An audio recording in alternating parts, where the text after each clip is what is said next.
Hi guys, today we're making ketchup. In here I have 6 medium-sized tomatoes cut in half, 1 small bulb of onion and 2 garlic cloves. They are all washed, and so I'm just going to transfer them to a blender and blend until very smooth.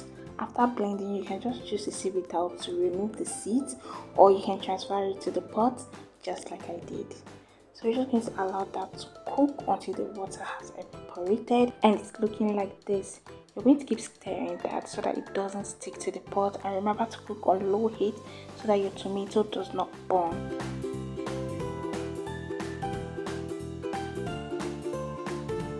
Now I'm going in with my apple cider vinegar. You can use white vinegar. Vinegar acts as a preservative by inhibiting the growth of microorganisms.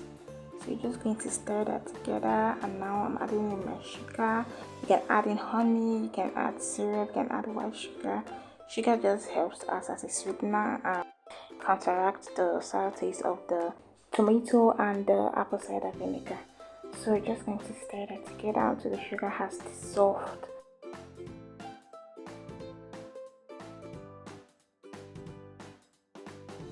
I'm adding in cinnamon. You can add cloves. I'm using cinnamon because I love the taste and the smell is great as well. So I'm just going to mix that together and allow it to simmer for a bit.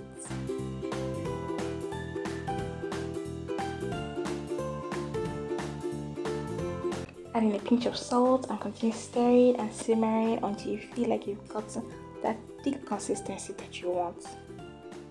If you don't like yours to be thick like mine, you can just take it down earlier than I will, okay?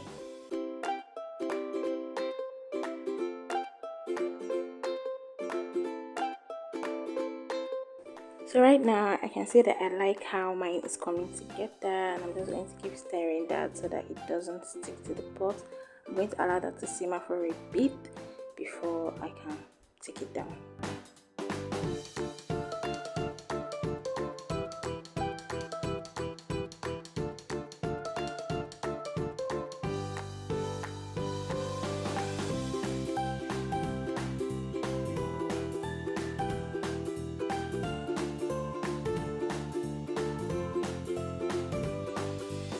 So it's ready to my taste, and I'm just going to allow that to cool before transferring it to a container.